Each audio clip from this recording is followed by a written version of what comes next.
Previously on The Adventure Zone, Hieronymus Wigginstaff's School for Heroism and Villainy. Argo Keen here. Sir Fitzroy Maplecourt. I have no name. I'm Gary. I'm Groundsy the Groundskeeper. This is Hernandez, the animal handling professor. In the center of the grounds is a remarkably tall woman. On either side of her, you see a dark-skinned man in cloth armor and a dragon born with silver scales. My name is Rolandus Fontaine. This sorcerer is Zena. This is Rhodes the Ranger. My name is Buckminster Eden. My sidekick, Leon. This is my friend Rainier. My name is Stuart LeBiff. My name is Tomas, the counselor. Hieronymus Wigginstaff. My brother, Higglemus Wigginstaff. You're the failed one, right? Sir Fitzroy Maplecourt. You're the one whose magic came and ruined everything for you.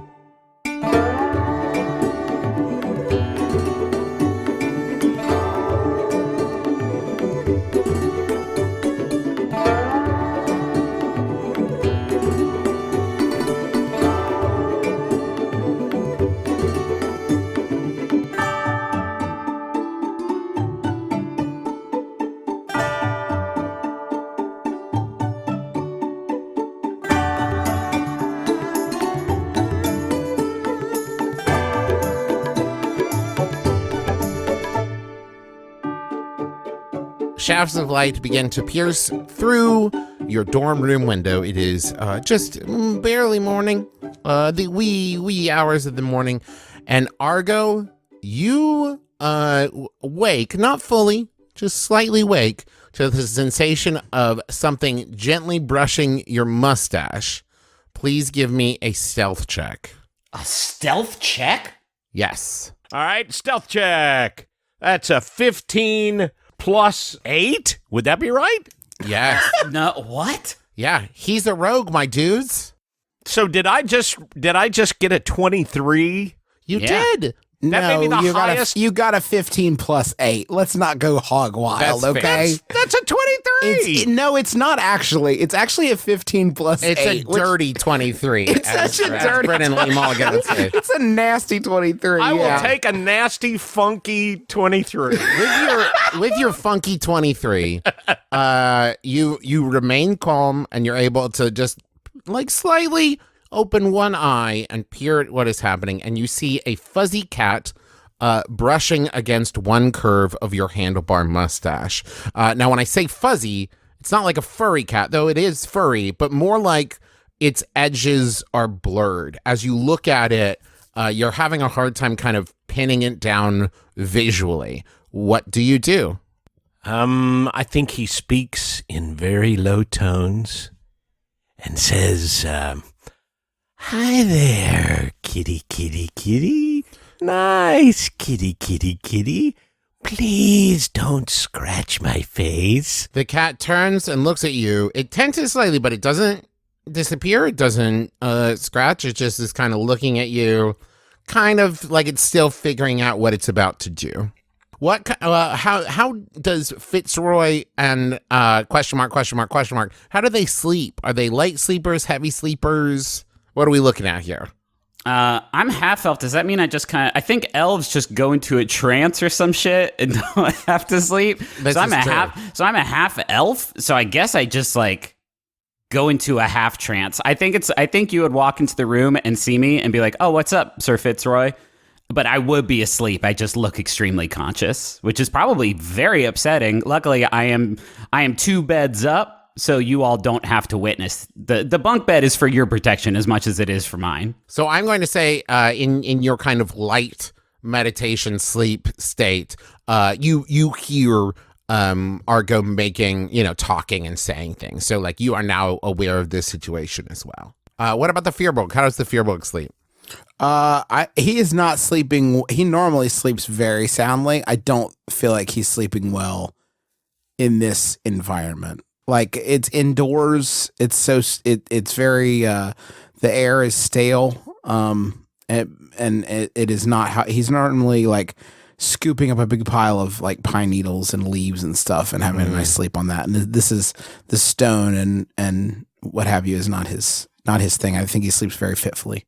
then I'm going to say he is also. So you are all three now, as roommates, as individuals, aware of a situation where there is a cat in the room that is difficult to perceive, that is sitting on Argo's upper chest, that was most definitely not there when you all laid down to go to sleep or to zone out, depending on which one you are. I want to cautiously lean over the side of the bed and do an Arcana check. Just kind of see if I know what my experience with magic is. Nearly non-existent, which is reflected by my very bad Arcana score, but I do want to see if I can kind of discern what's going on with it, why this thing is intangible in the way that it is.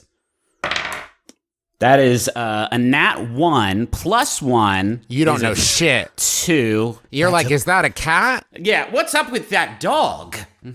Friend Firbolg, friend Druid, don't you have an affinity for animals and stuff? Could you get this cat off my chest? Why are you frightened?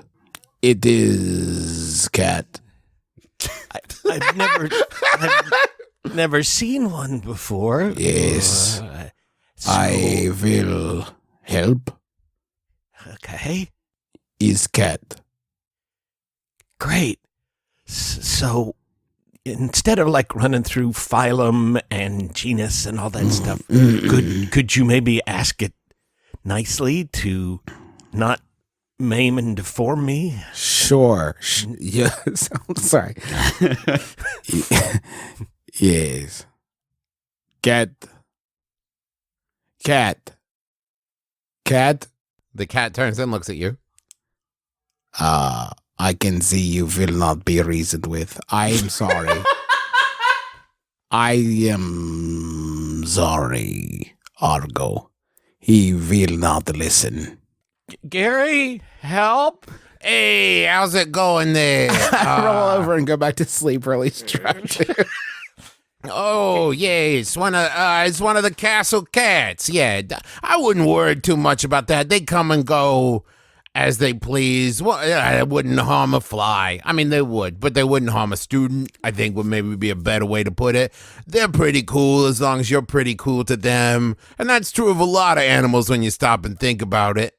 Good morning. Yeah, good morning, Gary. I hope that you slept well, if that's a concern of yours. I don't sleep. I'm a magical stone kind of golem thing, I figured that but I appreciate the sentiment. Sure, doorknobs don't need to sleep either. So I'm not a doorknob. I'm somewhere between that. Come on.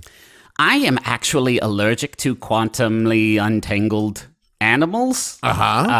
Specifically cats, and so I will need this dealt with, I guess. Okay, let me teach you a magic spell. You ready? Oh, yeah. Shoo. You want me to hit him with a shoe? No, SHOO. Shoo. Okay. Shoo. And the cat jumps off of you, and as it jumps just before it hits the floor, it disappears, almost like it was jumping through a hole you could not see. I am having a think. I think maybe it's good thing we are at this school, huh? We cannot make a cat go away. Yes, I was just thinking that. Not our finest hour, boys.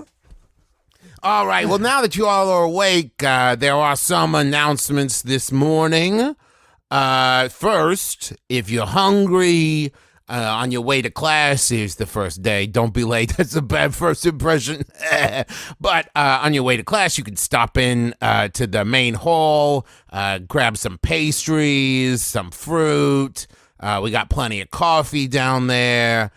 Make sure you get good start on the day. Breakfast is the most important meal. Also, this is just kind of a general announcement for all students. There are no secret passages at Wigginstaff's. Please stop looking. There's been a lot of damage just in the last 24 hours to paintings and statues. Some of the tapestries have been cut up. There are no secret passages. And I know that's what I would say If you are a secret yes, passage, but there, yes. I promise you, cross my little stone heart, there are no secret passages. And finally, another general announcement for anybody planning to head out to Hope for some supplies or, just to visit the town. Be sure to stop at the bursar's office and talk to Osric to set up your line of credit through the schools so you don't have to, go carrying money around or anything like that. We wouldn't want you to be a target for any kind of pickpockets or, any kind of, mercenaries or thieves on the road or anything like that. Gary, help? Yes? Who do I speak to about setting up in-room dining? Well, you could maybe leave that in like the comment box at Tomas's office, but I can't imagine that would end up being high priority. I have a question about Gary Okay. for you. Oh, Is the Gary a hive mind? Does each individual is Gary the have Gary a hive mind? does each individual Gary have sentience? Does this Gary that is in our room know things that the other Garys do not about us? Or is all information shared between Garys instantaneously? All information is shared between Garys. It is a hive mind though with individual consciousnesses. So your Gary has its own individual personality, and as does every Gary. But they do share information betwixt one another. This is going to be some her shit, because if Gary falls in love with me, Gary could also fall in love with everybody else, and I get jealous. Listen, Griffin, Gary doesn't have time for love. He's career-minded, you know what I mean? He's out there. He doesn't have time to have it all. And it might be a good, rule of thumb for maybe you tone down the attractiveness if you can, just to avoid all those entanglements. Are you talking about with Gary? Because Gary can't tone it down, honey. He's got... No. Oh, No, okay. I knew that was just Fitz. I thought maybe he could back Yeah, Tumblr's really enjoying the narrative of you and me arguing about who gets to play the attractive character this season. So here it is, the first day of class, and you all have chosen some electives for the day. So Argo, you have opted to take the blame-taking class. On your way, well, do you stop and grab some pastries, some fruit? What kind of breakfast does Argo eat? A lot of citrus for the the scurvy.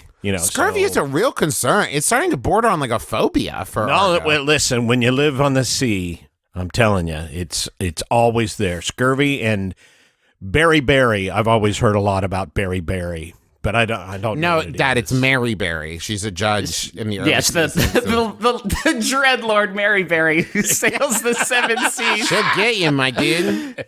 She'll sink you to the soggy bottom. I don't even know if... That was very good, Travis. I'm sorry I didn't laugh at it. Thank you very much. I bet norovirus is also a concern for naval... They don't call it that, though. Okay. I'm sure. I doubt very much that there were pirates sailing the sea like, "Arr, be careful of the norovirus." Yeah, they had some... They would call it Davy Jones's... Revenge. Revenge. Can we have breakfast together? Sure. That'd be cute. I want to float that. Sounds good. I turn to the two of you as we're walking through the quad, and I say, gentlemen, I apologize if I was brusque yesterday during our orientation. I found myself in an exceedingly difficult scenario, one of the worst I've faced so far in my life, and I may have made a bad first impression with the two of you, and if we are to be living together, I figure we may as well crush the beef. And so, can we start over? So are you referring to when you were, so shocked and repelled by us being your roommates that you decided you'd rather jump into a volcano or wrestle a kraken rather than hang out with us? Is that the gist of it? Yeah, that's exactly what I'm talking about. Yes, I can see how you would find that unpleasant. Yeah. And what about you, Bud? Or Gosh, we need something. We're kind of dying out here. I am fine. Derek? Derek. This turns to ash in my mouth. Derek? I shall not be Derek. Okay, well, Firbolg friend, can you forgive me for being so harsh?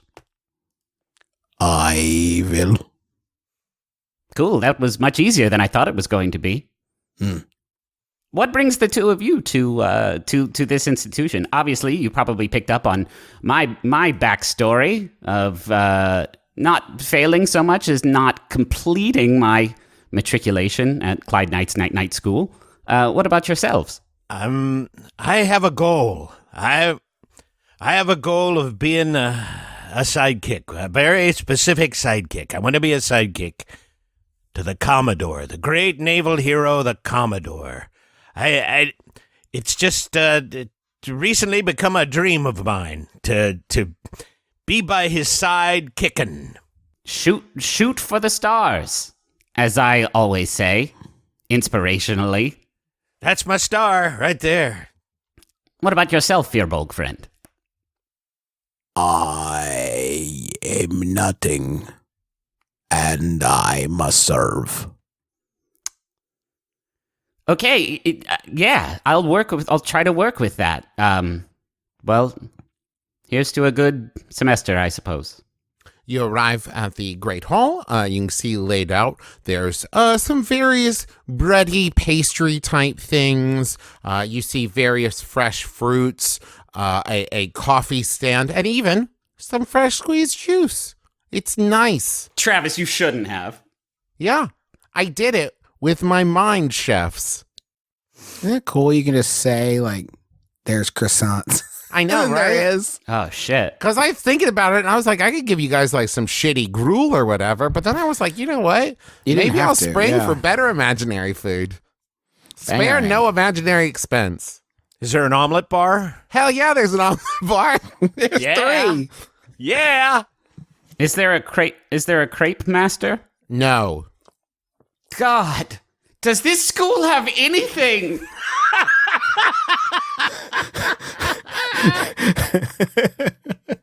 Perhaps you could find some room in the budget for crepe mastery. You have a whole omelet station. Is everybody at this school eating omelets? It seems inefficient. Make them to order. If they use batter instead of eggs, That's couldn't they crepes, make you? baby. They can Yes. they can make you a crepe instead of an omelet. Argo But then it'll King. have green onions in it and stuff. Well, that's different strokes, you know? There are savory crepes. Okay. Not for me. I like Oh. it sweet. Okay. I love, man, I know it's only the second episode, but I feel like we already know so much about Fitzroy. He likes sweet crepes. He's a failure. He's a failure. Well, so like, we grab a tray and go through the line, I mean, or what do we do? this is more of a, like, grab a napkin, grab some fruit to go. You don't want to be late for class, Argo. Hey, Trav. Yeah? Did you, when you were planning this out, did you think that getting breakfast would take 20 minutes? Or is this No, still I part honestly of your grand didn't, plan? Justin. I thought it would be more of like a let's get to the game, but now I realize I painted such a rich picture with all of my fruit and pastries that I It's should have Chekhov's known. fruit, Travis. If you're telling us about the fruit, we assume it must be important. I understand. Listen, here's what you didn't know. You're all on your way to class now. There was a key hidden in the fruit. Damn Like it. Survivor. Yeah, It was I an- it was grabbed an the- immunity advantage. Ow! Oh, I bit into a lime and I got something hard and metallic. Here's the It's a catch, though. key. The key Dig into doesn't go this to fucking anything. shit for a second. You bit into a lime? Oh, yeah, that's the best way to stave off scurvy. You're so tripped out by scurvy. Okay. Here's the problem. The key doesn't actually go to anything. Chef Stuart LeBoeuf just dropped it in there on accident. I'm going to hang on to it anyway. Okay, write down scurvy free key for me. You've collected a scurvy free key. All right. Argo, you're on your way to class. You arrive at blame taking class, and you are running just a little bit late, just a couple minutes, and you're the last person to arrive. There are 5 other students in the class, including Leon, who you recognize, and 4 others who you don't. And when you enter, even though you are late, the professor turns to you and says, "Oh, hello. I am so sorry. My fault. I'm sorry that I'm starting class late. Please come in. Come in." And the teacher is a halfling who is preparing his notes, getting them ready. And you know his name is Riveau. Riveau. Please, you must be Argo. Please come in, have a seat. We are getting ready to begin class. All right, let me see. 1, 2, 3, 4, 5, 6. Yes, everyone is here today.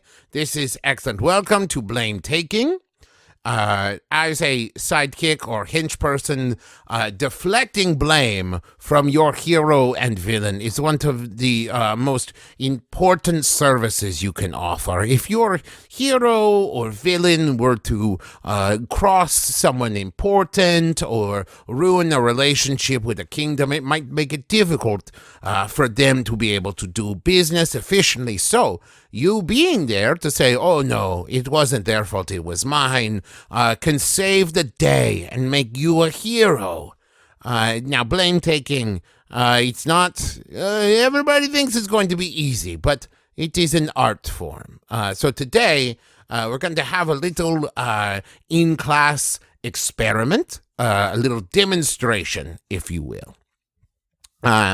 So just a little game mechanics here. We don't, of course, there is no blame-taking skill in Dungeons & Dragons. So I am going to homebrew it a little bit and say that you can use your deception skill, your performance skill, or persuasion skill in place of a blame-taking check. All of that will kind of depend on the scenario. Persuading someone that it was your fault versus deceiving someone that you did it. Like, right. We'll kind of play with those as we go. All right. So here is what everyone is going to do. One by one, you're going to come up. You are going to draw a number out of this basket. And then I will call a number. And then we're all going to close our eyes. And whoever's number we called is going to come down. And they are going to steal this gold coin off my desk. Then it will be all of your jobs to convince me that you were the one who stole it. So let's see. Argo, last one in, first to draw a number. So, Dad, you're going to roll a D6 for me, and don't tell me the number. Okay. All right. I won't. Okay. I mean, I did, but I won't. Okay. And one by one, everyone comes down. They draw numbers from out of the basket. And once they are done, Riveau says, "All right, I'm going to say number 4. Now, don't move. Number 4, don't move yet. Everybody heads down, no peeking. And, everybody try to be as quiet as possible." And he closes his eyes.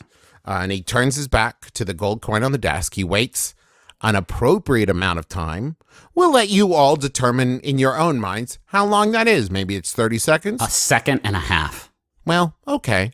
Okay, now, if everybody done, all right, we're going to open our eyes. Now, one by one, everybody's going to take their turns convincing that they were the ones who took it.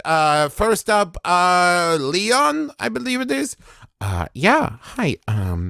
I definitely took the coin because I loved how glittery it was, and I wanted it. So I went down there and I took it, and I hid it in my sock for safekeeping, and later I'm going to spend it on alcohol. So, yeah, I took it. Okay, Leon, a noble effort. Very good. Okay, next, and he looks down at the roll and he says, I believe, Mimi, and the gnome, who is in the second row, stands up and goes, yeah, I took it. See, here's the thing. I love gold because I'm like everyone else, right? So I snuck down there when no one was looking, and I took that gold, popped it in my back pocket. I love it. I'm going to use that gold, and I'm not giving it back. I'm sure that this is some kind of, demonstration. At the end of it, we're supposed to give back that gold. I'm not going to do that. This gold is mine. Do you hear me? It's mine. Oh, okay. That was very good. Next, Argo Keen. Convince me that you are the one who stole the gold. So, should I roll something here to use one of those? Well, here's what I'll say. Don't tell me what you're rolling, right? Because if you're doing deception, right, I don't want to know that you're lying. Okay. Give me your pitch first. Well, roll. Don't tell me what you roll. Then give me your pitch, and we'll see how it goes. Okay. Well, I hate to admit this, but I took the coin because I come from pretty bad state. My family, it's not rich, and it costs a lot, to come here to this academy, and my poor mom left me with nothing when I lost her. So I need that coin. I got nobody to help me. I'm in with, I'm just in dire straits, and my God, when you threw that coin out there in the desk, and I don't even care if I pass the damn class. I could use that money so badly. So I snuck down there using my amazing rogue skills, and I cobbed it. Dang, Dad, that's so good. What'd you roll? I rolled performance, and I rolled a 15 plus 2. That felt like a 17. Yeah, that was right on the money. 17. For sure. So the other 3 students go, and Ravo looks around the room and says, all right, everyone, that was very good for a first time out. Very, very convincing. But I have to say, I was especially convinced by Mr. Argo Keen. I have to ask, Argo, did you take the coin? No, I did not. Sorry. And Leon raises his hand and says, actually, I took it. I took it. Okay, you are not convincing at all, Leon, and you actually took it. I thought I was very convincing. So class lets out. Gary says, hey, everybody, class is over. This class is over. Head to the next class. And the class starts to let out. And Ravo stops you, Argo, and says, I have to say, Mr. King, that was very convincing. Well, thank you. Thank you, Professor. The truth usually is, I've found. Ah, I see. Yes, that was a good tactic to take. So can I have the coin? Or is that like a union violation or something? It was just an exam. I'm not the money. It's not the reward. It's just you get grades. Grades are the reward. We don't pay students for doing a good job in class. To be fair, it is the first class. I guess in Argo's case, it must be in his entire life. Yeah. Yes, I guess we are establishing precedent here. We don't pay students. Oh, okay. Well, can you tell me what my grade was? Very good. Wow. We're on some Montessori shit. Improving.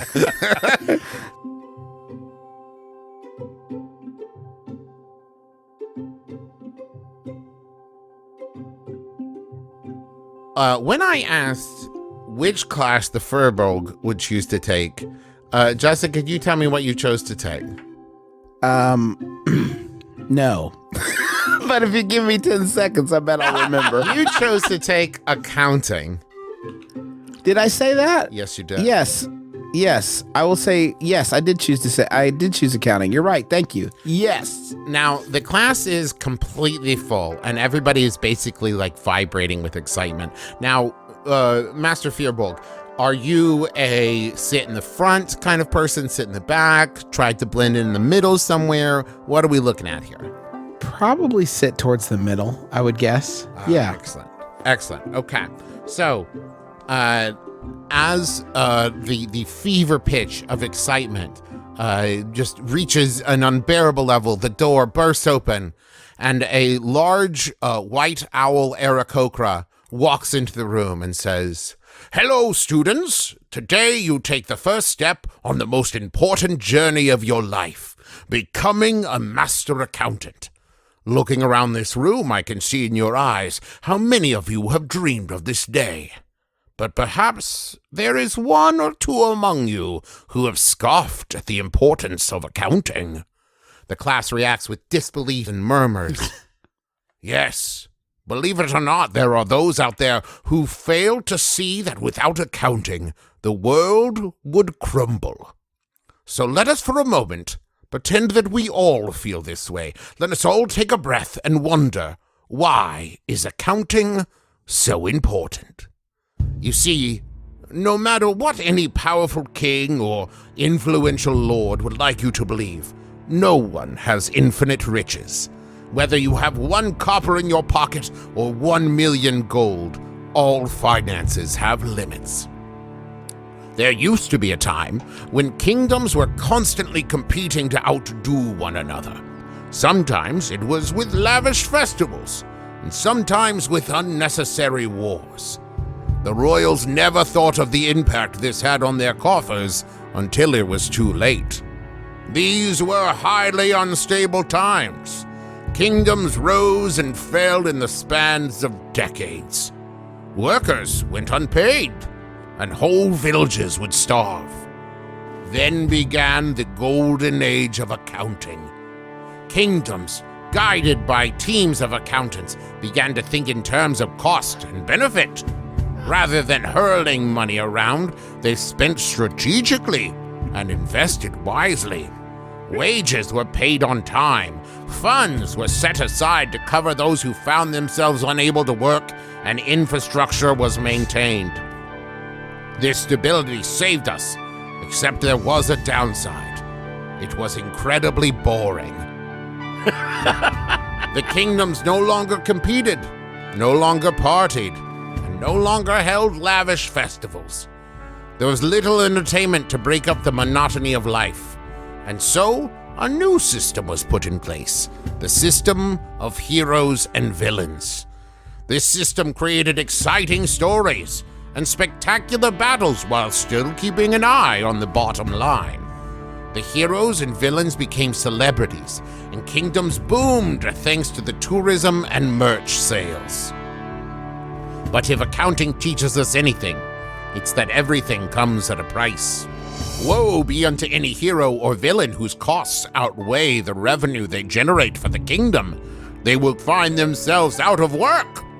That is why it is important that all of you, hero, villain, sidekick, and henchperson alike, keep a love for accounting ever burning in your heart and a watchful eye on your bottom line. And the whole room bursts into applause. Cheers, they're on their feet.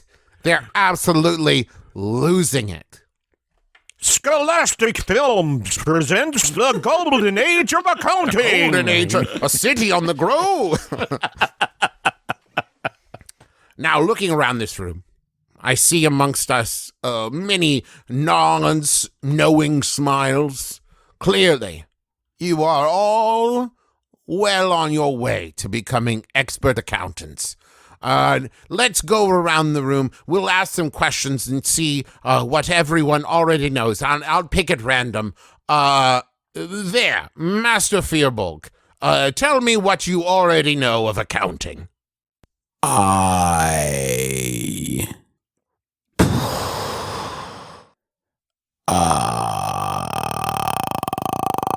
Nothing.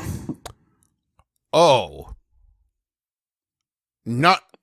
Nothing?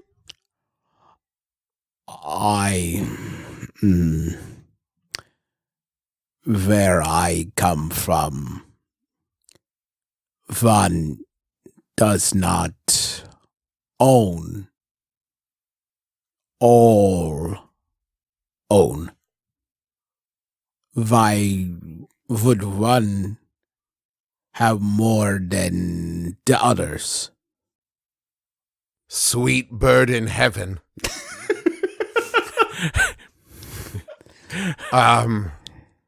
Where to even begin? For a system of trade, so that one might exchange one's goods and services for someone else's goods and services to strengthen relations between communities as they share, and by share I mean sell, what they have to someone else, for many reasons. I don't even know how to begin to answer this question.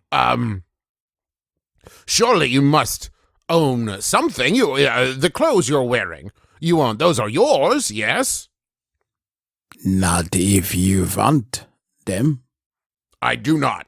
I don't know if you were asking rhetorically, but just to establish, I do not want your clothes.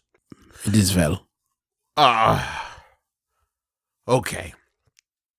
Well, the Firbolg brings up, kind of in a roundabout way, I suppose, the idea of ownership. And that brings us to the first part of the accounting equation. Assets. Now, Master Firbolg, surely you must know what an asset is. This is a thing that is helping is good. Okay. A thing you have that is helping is good. Yes, okay. A thing that you have that is helping, that is good. Yes, or to put it another way, property owned by a business that can be used to operate and generate profit, I believe is what you meant. Is this required? Is it required for operating a business? This class. Oh. Yes, very much so. Yes. Okay. You know what? Here's an easy one. All right? This is, you don't need to know. Someone else. No, you have become my opus, Mr. Firbolg. By the time you leave here in 5 years, I think you will be a master accountant, or my name isn't Bartholomew. Now, if a kingdom owns a piece of real estate worth 25,000 gold, and they owe 18,000 gold on a loan for that real estate, what is the kingdom's equity in that property? This is a splitting. Here, all are feeling this, yes? Is a splitting. And he's grabbing his head as though he's trying to keep both halves of his brain together. You can do this, Master Firbolg. 25,000, and they owe 18,000. This is why are there 25,000 of anything? Because the property is worth 25,000. What is 25,000? Okay, how about 25? It's 25 gold, and they owe 18 gold. So what's their equity in it? What is this? What is this equity? It's their interest in property after all debts have been repaid. There is a sound of a clanging. This. Surely. You hear this, yes. Okay, There is a fire. There is a fire behind the eyes. A splitting. It's a fire. okay. I'm going to put it another way. This is required. Yes. And you know what? I believe in you. You've got this. It's worth 25. What is 25? Doesn't matter. It's worth 25. Acorn. Sure. It's worth 25 acorns. They still owe 18 acorns. Why? Because they're buying it from a squirrel. The squirrel has money. No, it's acorns. This is your setup. Why would the squirrel ever give away the acorn? No. You're giving the acorn to the squirrel. What do I get? His tree. We can share the tree. No. It's very big. You can't. The squirrel doesn't want to share the tree. Room for a boat. But, okay, in this scenario, the squirrel does not want to share the tree, you see. A small tree. I find another is fine. No, it's the only tree for miles.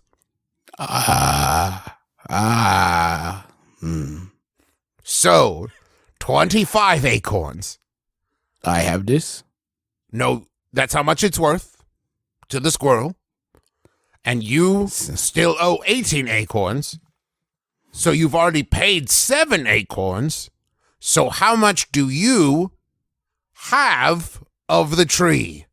He may stay in the tree with me. He doesn't want to. Upstairs. Nope. He said it's all or nothing. He's going to take the 25 acorns you give him and trade that to another squirrel for an even better tree. I do the joke. Trees do not have stairs. Okay. You've given me a lot to think about, Master Firbolg.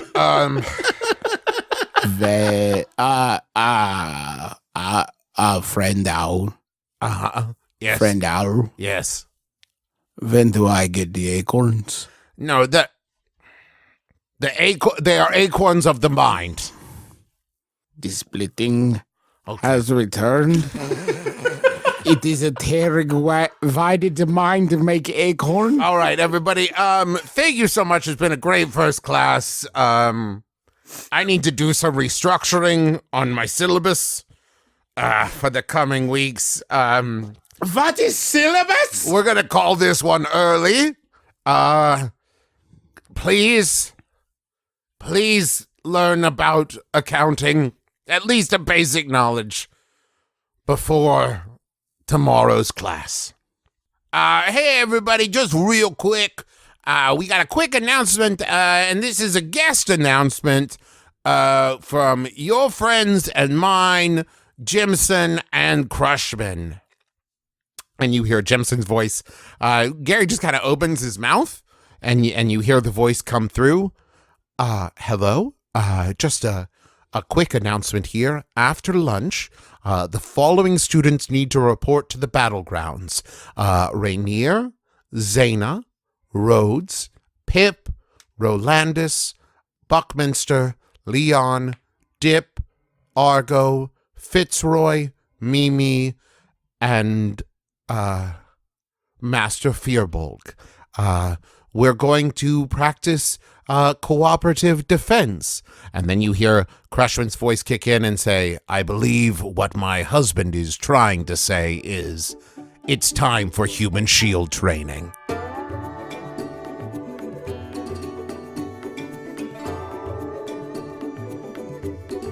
Hi, everybody. It's me, your best friend and fun uncle, Travis McElroy. I'm so excited. This is episode 2, and everybody seemed to really enjoy episode 1, or at the very least, you were also very nice about it, and it made me feel great. So thank you. And, you know, if you enjoyed this, we're just starting out here. We're only 2 episodes in, so please tell everyone you know. Share links to it, share links to the trailer, tweet about it, all that stuff. We appreciate the heck out of it. Thank you all so much. A couple names this week. Ramos is named after Anna Ramos. Pip is named after @itspipster on Twitter. Mimi is named after Mimi Chu, who did the animation on our amazing trailer, which once again is on YouTube and you can share. Also, a couple announcements. Let's see. We have a bunch of new merch up. You can find that at McElroymerch.com. And the Adventure Zone graphic novel book 3 pre-orders are open now. So you can go and pre-order that book now at theadventurezonecomic.com. And we also have some sponsors this week that I'm so excited to tell you about. We're sponsored in part by Quip. I'm a huge fan of Quip. It's the electric toothbrush that doesn't feel, as bulky and as weird or as sometimes brutal as other electric toothbrushes do. It has gentle vibration in a compact size, so it's easy to use and comfortable to use, and it has a built-in timer to let you know when it's time to switch to a different section of your teeth and to make sure that you're brushing for the appropriate 2 minutes, which, listen, none of us do. And Quip automatically delivers brush heads to you every 3 months, so you get clean new bristles right on schedule. It's amazing. I love it so much. I highly recommend. This isn't just me reading copy. This is me telling you I love Quip, and it starts at just $25, and you'll get your first refill free at getquip.com/adventure. It's a simple way to support our show and start brushing better, but you have to go to GetQuip, that's GetQuip.com/adventure, and you'll get your first refill free. Go right now to GetQuip, GetQuip.com/adventure. We're also sponsored in part by Stitch Fix this week. Listen, if you've noticed the McElroys looking more and more fashionable these last couple years, it's because of Stitch Fix. My favorite thing about Stitch Fix is I can tell them, like, okay, great, I think I'm covered for spring. It's time to start looking for fall, or I think I have enough fall clothes, time to start looking at winter. And then you get personal styling service that then picks out clothes, not just clothes that they like, but clothes that they think you'll like based on your preferences, questionnaires you've answered, the things you've kept from previous boxes. So it gets personally tailored, no pun intended, to your style. So go to stitchfix.com/Taz, that's T-A-Z. And you'll tell them your size, what styles you like, and how much you want to spend on each item. And then they'll handpick those items for you. You'll try them on, and you'll pay only for what you keep, and you'll return the rest. So shipping, exchanges, and returns are always free. And Stitch Fix's styling fee is only $20, which is applied towards anything you keep from your shipment. It's a great deal. So get started now at stitchfix.com/Taz, and you'll get an extra 25% off when you keep all items in your box. That's stitchfix.com/Taz to get started today. stitchfix.com/TAZ. And now back to the show.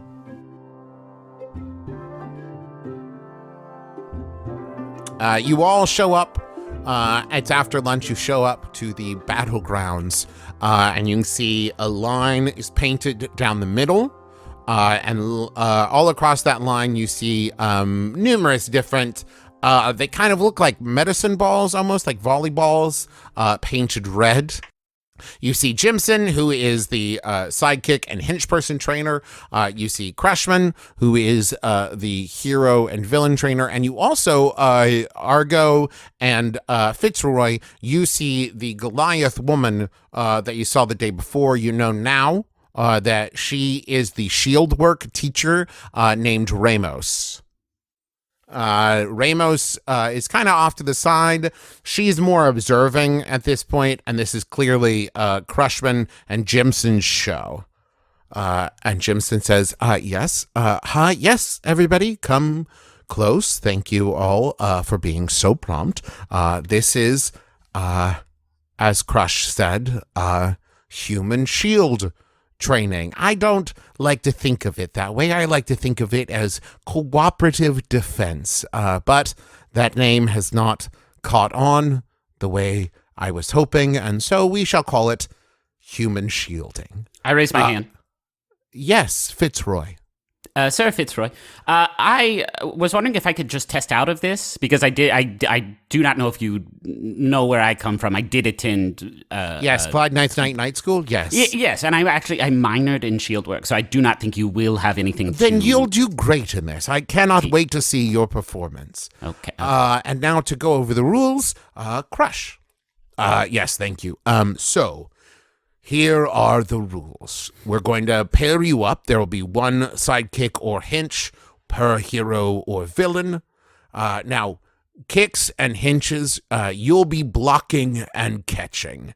And heroes and villains, you will be throwing. So what that means in game mechanics is the heroes and villains will attack, and the henches and psychics, you guys, will defend. And they're going to be contested rolls. So they'll make an attack roll, and then you will use either your acrobatic skill or your athletic skill to try to block. If you can beat the thrower by 10 or more, you will catch it. And I'll tell you what that means in a second. If you beat the thrower by 5 to 9, you block. If you beat the thrower by 1 to 4 or tie, you block, but it's a body blow, meaning you catch it in the gut, and you're going to have disadvantage on your next check. And if you lose to the thrower, it hits the hero or villain behind you, and they are out. Now, on a catch, your hero or villain immediately gets a free throw at the other side. Cool. So you can use your powers and abilities in this game, except for direct attacks. So get creative. All right, everybody line up. I'm going to pair you up. Argo, you're with Rhodes. Fitz, you are with Rainier. Fitzroy. Leon, you're, of course, with Buckminster. Dip is with, of course, Pip. Mimi, you're with Zaina, and Master Firbolg, you're with Rolandus. So Zaina, who you met the week before, is a tiefling sorcerer.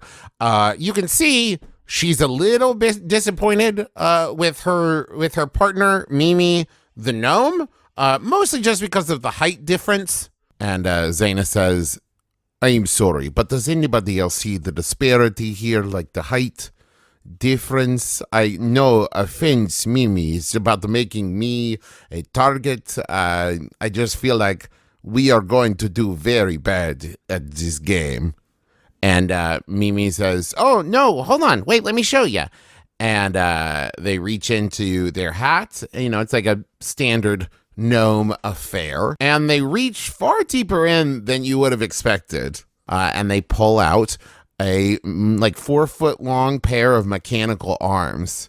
"Yeah, with this I can take care of it. Don't even worry about it." Can I get magic robot arms too, or? I mean, yeah, on commission. Okay. I don't build things for people for free. I'll have my people talk to your people. I wanted them for this specifically. Oh, no, sorry, I only have the one set for me, but if you can, get me materials and then pay for labor, we can figure something out. And Rainier comes to you and says, "Hey, Fitz, I'm really looking forward to working with you." Yes, Sir Fitz? You're closer. But yes, I am looking forward to it too, so long as no deceased rodents spring forth from your chair and do a dance in a mockery of death. And are you sure? He's been working on a Charleston that's pretty cute. Pretty sure that's not what I would see it as, but yes, okay. Yes, I'm looking forward to it. Yes, I hope I do not disappoint. Yes, and listen, one thing, and this is so important. Make sure I don't get hit in the face, because that's my moneymaker. And she kind of winks and smiles. Ideally, I wouldn't let you get hit anywhere, but yes. No, that was that was a joke. Oh, okay. I didn't hit me like that? We'll work on it. Okay, yes. Okay. And Rolandus turns to you and says, "Yes, Master Firbolg, this should go quite well. You're a big fellow. I'll just stay behind you." This seems wise. Okay. Just if it's between you and me, just take the hit, okay? I will do this. Good lad. Okay, great. All right, so let's roll some initiative. For dodgeball. I'm going to have you roll on behalf of your heroes and villains. I got a 14. That's not bad. Thanks. I got a 5. Okay, how did you do, J-Man? I got a 6 plus the modifier, right? Uh-huh. For that. Plus 1, 7. Okay, so on either side of the line, lines up heroes on one side, villains on the other. So on one side, Rolandus lines up with Master Firbolg standing in front of him. And then you see Buckminster with Leon in front of him. And Rhodes lines up behind you, Argo, and says, "Now listen here, Argo. You and I, we're going to work together just fine, all right? You just don't get in my way." Wait, sorry. I thought I was supposed to be in your way. In this circumstance, do get in my way, and don't get in my way by getting it. You know what? Just don't. Okay, forget I said anything. Forget it. I don't get it anyway, so that's fine. Perfect. Okay, great. This is going swimmingly. On the other side of the line, we see lined up, we have Zaina with Mimi and Mimi's mechanical arms. And then we see Pip. And right in front of Pip is Dip. And you realize when you see them standing together that they are half-orc twins. Aw. Wait, is one a hero and the other one a sidekick? Correct. That must lead to a challenging family dynamic around the dinner table. Awkward Christmas.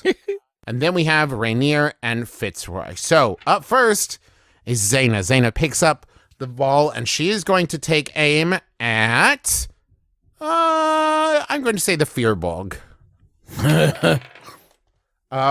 No, she rolls 5 + 2, so 7 total. What is the, what are we rolling? What is the skill here? You can roll with either athletics or acrobatics. Okay. Come on, Furby. You can do it. That's not bad. 20. Dang, son. Yeah. 16 plus 4. All right, that means that you catch it. And everyone kind of stops for a minute. And they're like, oh, dang. So that means that your hero, Rolandus, gets an immediate attack. So Rolandus is going to throw it. He wings it right back at Zaina. Mimi is able to get the block with their mechanical arms, but it bounces off. They're not able to grab it. So then up next, we have Rainier. So Rainier grabs it. She is going to chuck it at, at Rhodes. Oh, so she rolls 13. So yeah, beat a 13. Okay. So I rolled a 12 plus 8 for acrobatics. Dang, son. That's 20. I forgot how acrobatic you are.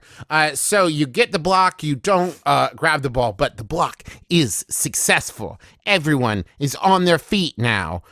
Pip grabs it, chucks it over at Rolandus. Oh, that's an 11 plus... it's a 16 total, 11 plus 5. Hell yeah, 17. Plus 4, 21. That's a good grab. I'm burning all these good rolls when I'm playing dodgeball, though.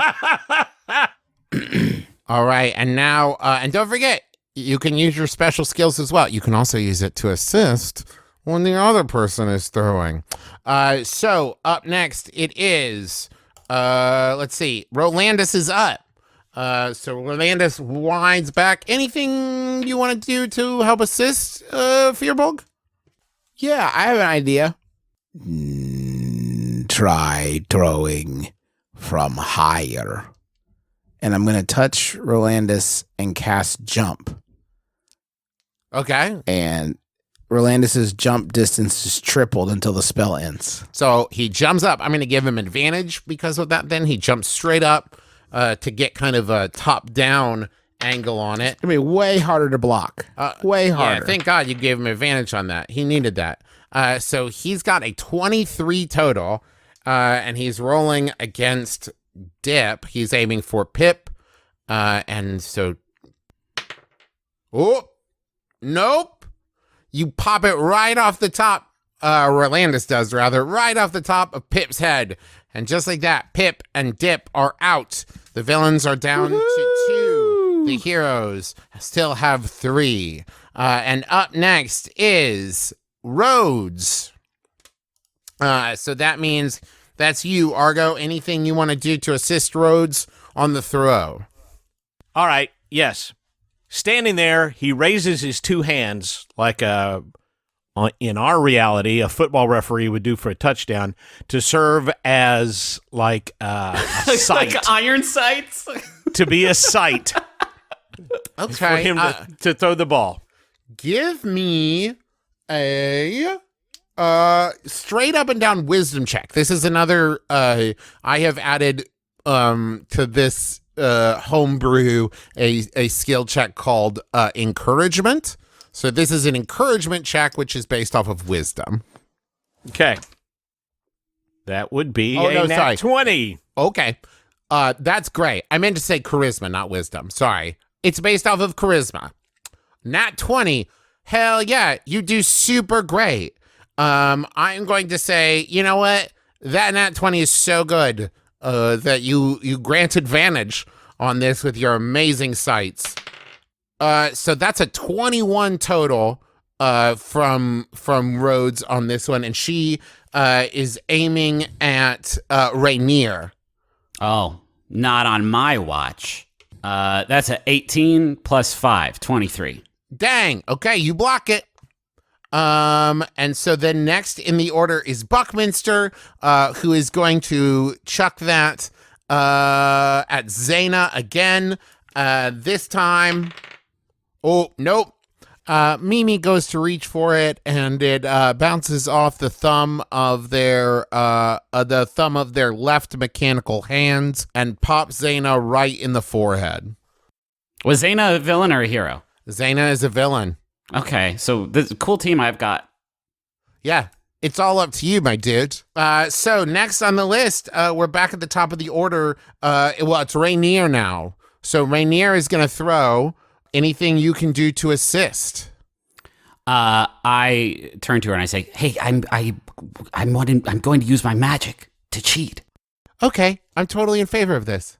I wouldn't normally do. I think that's probably foul play, but we're on the villain team, and I'm feeling dastardly, so I'm going to use my magic to cheat. I know Mage Hand, so sick. I mean, I don't know Mage Hand. I've been working on it on my off time, a little bit of self tutoring, and so I'm gonna do that and just sort of push the ball even faster. Just give it a spank in the air, okay? But don't tell anyone, okay? And I turn as she starts to throw, and I hold my hand out, and actually Thunder Wave comes out of me. Oh, dang. And I look as soon as I realize kind of what is happening, like my eyes go wide, and I look absolutely horrified. And a wave of thunderous force sweeps out from me. Each creature in a 15-foot cube originating from you must make a Constitution saving throw. So let's do that. So is that like everyone on the hero side? Yeah, well, it's actually originating around you. So I think pretty much it depends on how big this stadium is. Okay, so all three professors, Ramos, Jimson, and Crush, they all avoid it in different ways. Ramos plants her large kite shield, and it washes over the shield. You see Jimson just like basically do a vertical leap and backflip over it off of Crush's shoulder.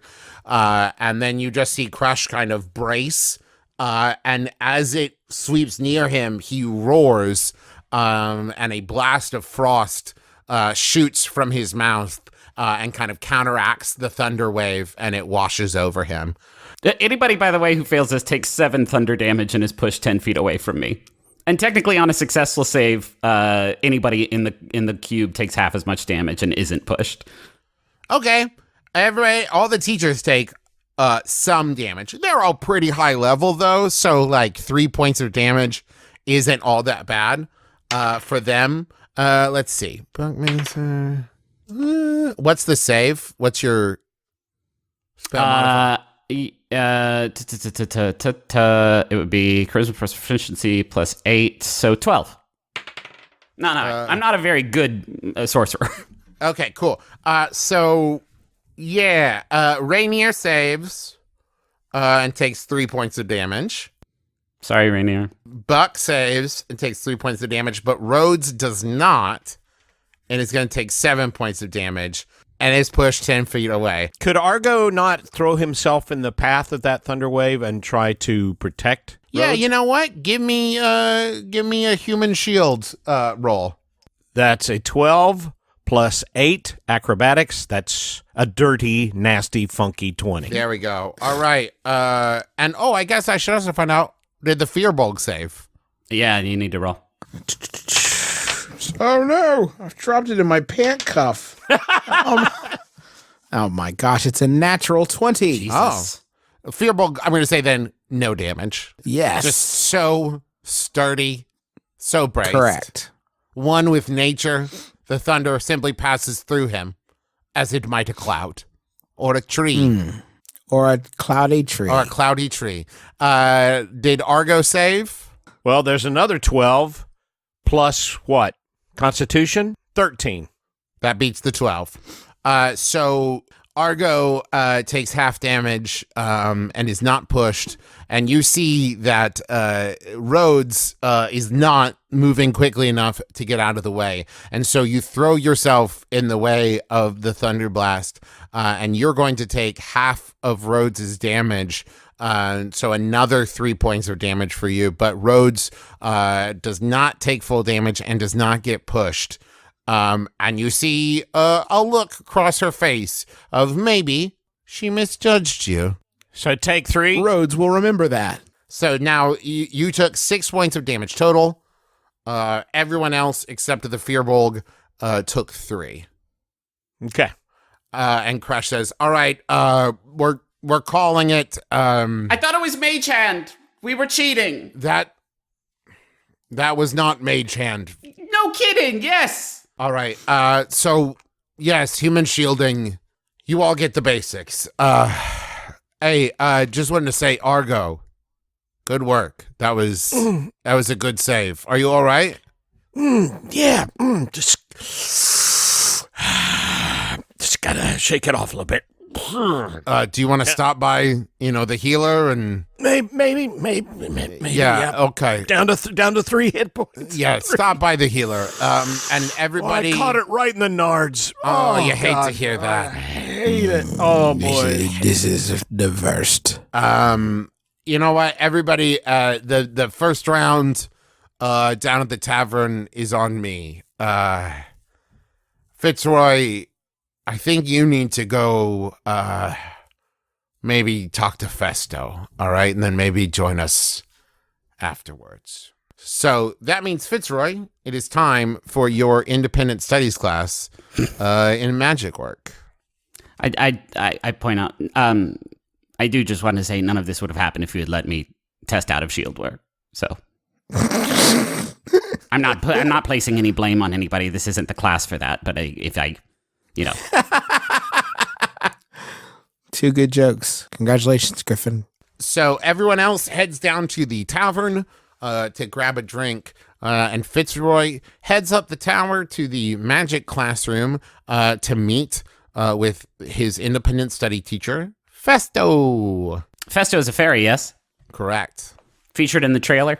Correct. That's how I remember Festo. As you arrive in the classroom, at first you don't see anyone. The classroom is empty. And then a ball of light zips around the room before landing on the desk and growing to become you would guess, somewhere between 1.5 2 foot tall person with beautiful gossamer wings.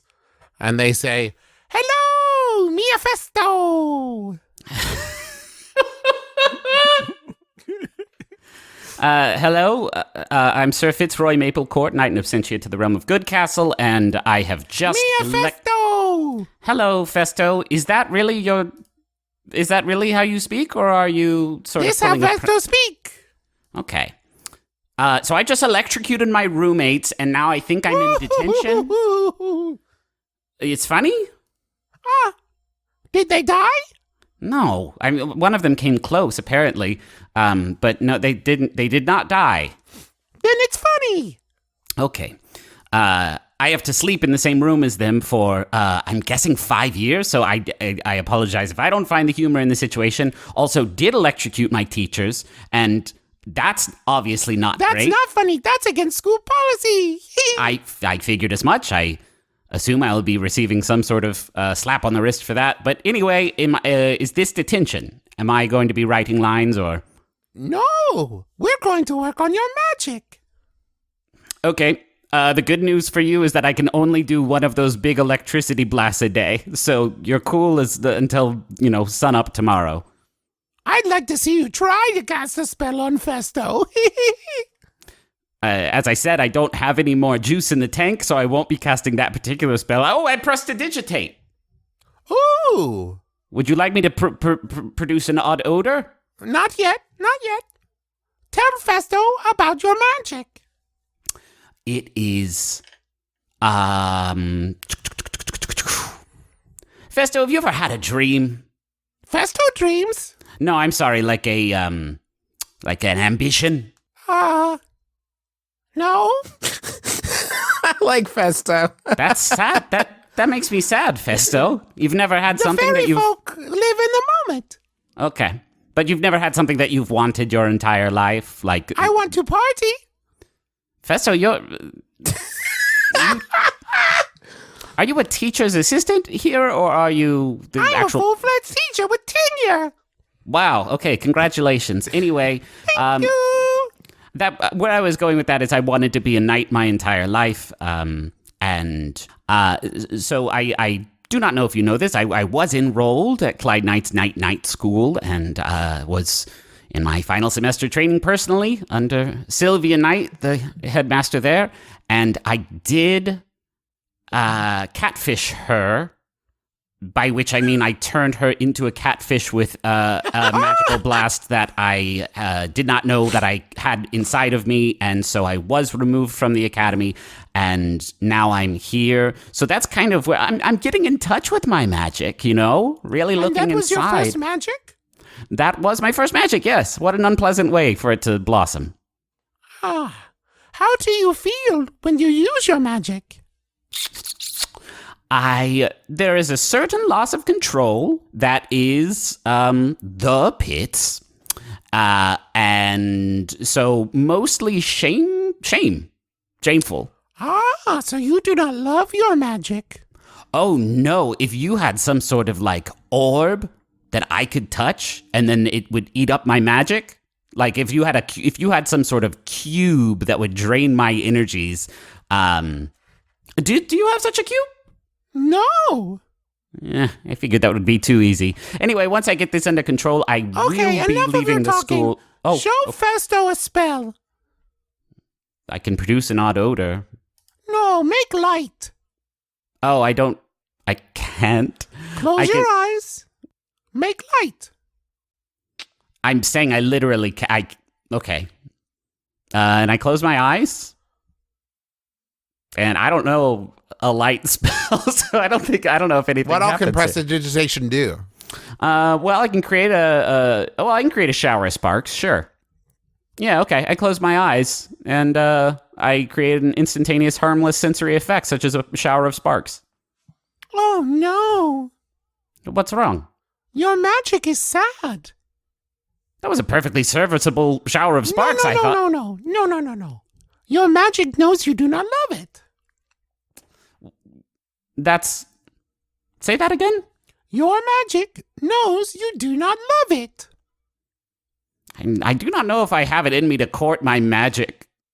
I see. Festo sees the problem. You think of your magic as a curse. Accurately. You must learn to see your magic not as something to fight, but something to work with. Festo, that is very, that would be very helpful if you knew what it was capable of. I think you do not know what it is capable of. Festo, I get you're trying to be sort of wise and twist it around on me. I am saying, Festo, you don't know what's going on in there. Okay, I'm not trying to be wise. Festo is speaking literally. I am also speaking literally, Festo. There's some stuff going on in there that you do not want to goof around with. Let me see your hand. I show them my hand, and it's very clammy. And they take their tiny fingertip and press it hard against your palm, and your palm glows for just a second. Does it hurt? It's warm. And Festo says, "Now, I want you to cast. Don't think. Cast." Okay. And when you cast, floating in front of you is a glowing magical familiar. And Festo has just imparted to you the spell, Find Familiar. Thanks, Festo. Now, I want you to care for your magic. I want you to work with your magic. You must respect it and teach it to respect you. Festo, have you just given me a sort of virtual pet? Is that what you're saying? Is this It's a familiar. Right, is it like But an egg not that too I have familiar. Ha, That's- Festo, make joke. I'm saying, is this like a big bag of flour that I'm going to have to carry around with me at all times? Yes. But also does magic. So with Find Familiar, you gain the service of a familiar, a spirit that takes an animal form you choose: bat, cat, crab, frog, hawk, lizard, octopus, owl, poisonous snake, fish, rat, raven, seahorse, spider, or weasel. They appear in an unoccupied space within range, and they have the statistics of the chosen form, though it is celestial. Right. It can be a celestial fae or fiend instead of a beast. And they act independently of you, but always obeys your command. In combat, it rolls its own initiative and acts on its own turn. A familiar can't attack, but it can take other actions as normal. When it drops to 0 hit points, it disappears, and you can cast the spell again later to make it reappear. Okay, well, you know it ain't a cat. So what form has it taken? That's a good question. I wasn't expecting this. What would be fun to play with for an entire... You can have it take different shapes. Oh, okay. Well, then it's a crab. Right now it's a crab? Great. Yeah. I love that. Oh, yeah. Okay. Yeah. All right, so my magic's a crab, and I have to love it very dearly. Come here, sweet boy. Pinch, Come pinch, here, pinch. That was Festo saying that. Pinch, Okay. pinch, pinch. I will give him a kiss. I love my sweet crab. No, you are faking it. No, he's my best That is friend. performative. I will tell him all my secrets. You do not feel the love in your heart. You are performing for Festo. I'll give him a big hug. You are a liar. I'm sorry, Festo. I didn't mean to get heated there. I will take good care of this celestial crab. And then if you would not mind looking around for some sort of magic-eating orb. Festo has to get to a party now. Okay, Festo. Can I come? Bye. And it turns back into the ball of light and zooms out the window. I set my crab down. just walk away. The crab follows you as you walk out of the room. Crab, just stay. I don't know how to dismiss you because I just learned the spell, but are you really, do you need me to take care of you? Do you need food? And the crab starts like taking its claws and putting it to its mouth. Oh, Jesus, God. Okay, let's go to the commissary or whatever. You head down to the tavern to meet everyone else. Once you reach there, you find everything is in full swing. They are all hanging out at the table, and Zaina has a shift working at the bar and is giving you guys a nice discount. Everybody, let's say, is a little miffed because you hit him with Thunderwave. But listen, it's cool now because my magic is this crab, and as long as I love it, nobody has to get hurt. Everyone pauses for a second and then goes back to the conversations they were having. You notice everyone's drinks are empty, and they elect that it is Argo's turn to go up and get another round. So, Argo, it's your turn to head up to the bar. Argo has... And how many people are there? There's about, at this point, let's see, 12? Jeez, oh, Pete. Okay. You have the line of credit through the school. You can worry about paying it all off later. Yeah. You're basically got a meal plan. It's fake money. You don't need to worry about it. Okay. But still, okay, so Argo walks up to the bar and says, hello, barkeep? Hello? You know my name, Argo. Yeah, of course. Yeah. Hello, Zaina. Listen, do you have like a house beverage? That is kind of on the cheap. I know this is on, my card, but paying it off might be a bit of a pain. Do you have something, cheap, yet filling? I will see what we have in the back. And she heads in the back. And you hear to your right, Argo not keen? Hi, I'm Argonaut Keen, yes. And as you turn, you see Kinku standing there, who you would have sworn, you would have bet 100 gold was not there a second before. And you realize that this must be the sneakery teacher, Jackal. Hello, yeah, that's me, Argo Keen. Argo not keen? Argo am keen, yes. What are we laughing at? I know about you, Argo not keen. Well, that's good. What exactly do you think you know? You are not exactly what you seem. Look, who the hell are you? My name is Jackal, and I listen. I pay attention.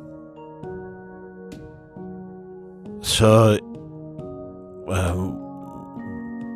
I can we have this conversation in private sometime instead of in front of all my friends here? Yes, we will talk. We will discuss many things. Perhaps we will discuss Mariah? All right. Look, I want to continue this conversation, but just not here, not now. But you tell me when and where, and I'll meet you somewhere, okay? I will meet you. Sorry, Argo, I was not able to find anything. Oh, okay, then I guess whatever everybody's having, go ahead and... Oh, I know, put it on my friends tab here next to me. He's gone. And in his place, you see sitting on the counter a napkin with 2 rings, as though there was a glass dripping with condensation sitting on them that someone moved from one position to the next to create the image of 2 overlapping rings. And written at the bottom of it, in a scrawling handwriting, it simply says, Rain and Stone. He grabs it with his rogue's dexterity and shoves it in his pocket before anybody can see it. You return to the table, back to the laughing squad, enjoying their drinks at the end of another day. I'm thinking about Snippy. Snippy or Clippy or Gurgles. He makes a gurgle noise. And you return to find the crab sitting on the table eating some pretzels. He likes pretzels. Then have I made a gargle noise? Oh, I'm sorry. Not. Yes. I would not choose your name or help you select your name with such a carefree. Do you like Snippy? This is of no concern to me. Okay. Well, I was thinking the crab would be Snippy. You could be Clippy if you want. Then that could be fun. We could have fun with that. And we also have a Dippy and a Tippy too, right? Oh, dang! I think you're right. Yeah. Maybe I would be Ippy. That's good. This is nothing. No, it's just fun. This is nothing. We're having fun. This is not fun. And slowly, the conversation of new friends fades into the background din of a crowded tavern. Conversations about future plans, excitement about possibilities, worry about upcoming tests. All of it blends into one hum of crowded humanity. And it fades out, and we're left with silence.